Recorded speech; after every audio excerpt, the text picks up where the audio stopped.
So they made a big deal about this drinking ban, right? Yeah. And here's the deal. So Aaron, Yeah. drinking is banned in Shibuya. That's so weird. How can they do that? The thing is, guess how much the fine is? How much? Guess. 2,000 yen? 0. There's no fine. It's no fine. So yeah. literally from October the 27th through Halloween, ward officials are going to go around like mom and be like, stop drinking, stop smoking. But there's no fine. You're not supposed to be doing that. Oh my gosh. It's going to be impossible to enforce. But I was just in Shibuya last night at the crossing and there was nobody there. That's because they're getting ready for Halloween, son.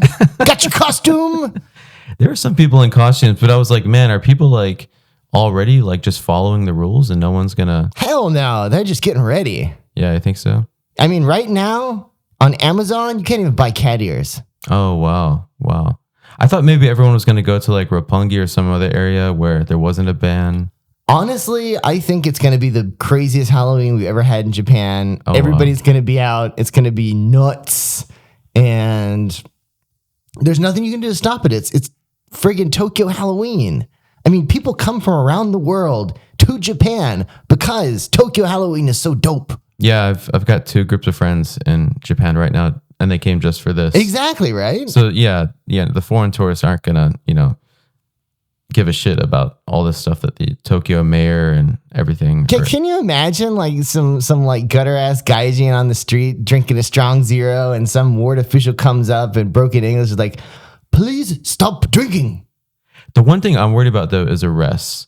Like because they have all those detainment centers that they put around Shibuya on Halloween. I did not know this. Yeah. A few years ago, a bunch of my friends got arrested because a white guy with glasses reportedly touched a Japanese girl. Well, you fit the description. I left immediately, and 5 of my friends got arrested, or detained temporarily. That's when you know it's time to get a cab and go to Roppongi. Exactly. Because everybody in Roppongi is a white guy with glasses. Yeah. So earlier this month, Mayor Ken Hasebe said at a press conference, this year we are making it clear to the world that Shibuya is not a venue for Halloween events.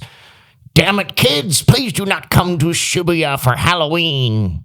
Hasebe has amped up the messaging this year amid fears that crowding around the district's iconic Scramble Crossing and other areas could escalate to potentially dangerous levels now that coronavirus restrictions have been removed. Many people, including everyone and their mother from abroad, are expected to converge in Shibuya for the first Halloween since Japan downgraded the legal status of COVID-19 to the same as seasonal influenza earlier this year.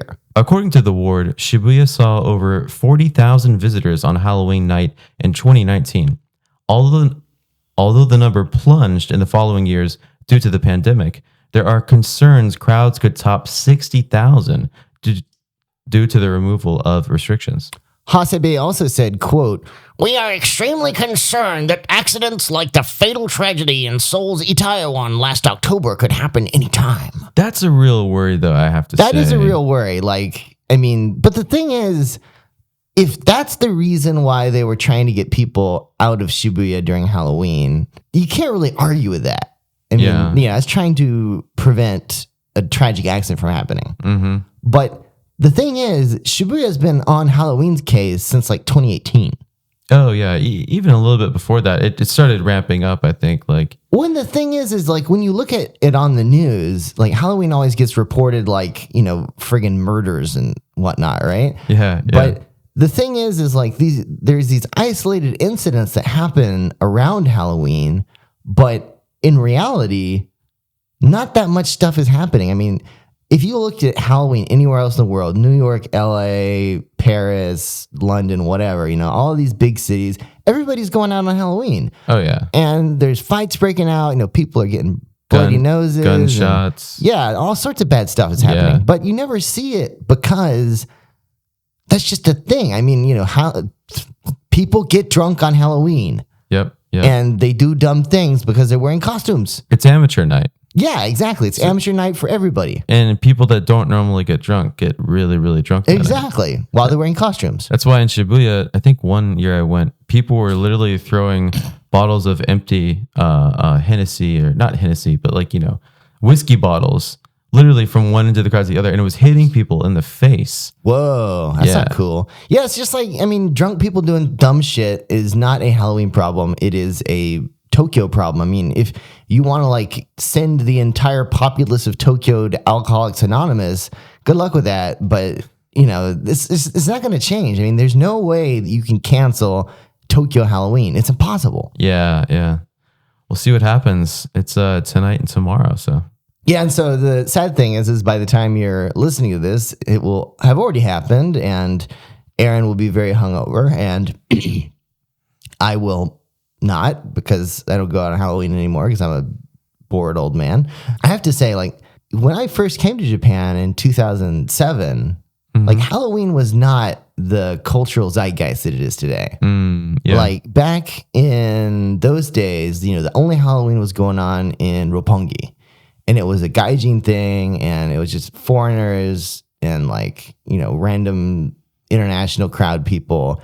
And it was still a lot of fun, but it was nowhere near the huge cultural zeitgeist that it is now in Japan. What's the club that they shut down? It was like out where I live in like Chiba or something. Oh, Got the name too. Ageha. Ageha. Yeah. So yeah, my first, I think 2011, my first year in Japan, I went to Ageha for Halloween, and I got so drunk, and I couldn't find the exit around like 4 a.m. And it was like one of the worst. Me and my friend, we couldn't get out. It's like, and I would have liked to have that problem, because when I went to Ageha, they threw my ass out and I had to sneak back in. Oh, yeah. I just remember there were Japanese people passed out on the floor, like on top of each other, and they were blocking the exits. So we didn't know where the doors were to leave. We had to we eventually had to climb over people. Had to climb over the drunks. Yeah. It's totally nuts. Everyone there was like half the people there were so miserable. They were just like, passed out on the floor against the wall by like 2 a.m. Like, half the people there were just out.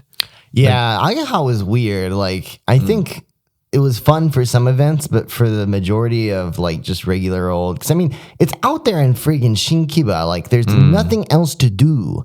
And like, one of the things about like going out in Japan is you don't go to just one place. You like go to different places. Yes, and that's like part of the fun. But with Ageha, like, you were stuck there. You're stuck there. There's some like shitty bus that goes from like Shibuya to Ageha, and everyone on that bus is like not people you want to be hanging out with usually. Yeah, I've been on that bus. It's like the bus of shame. Yeah.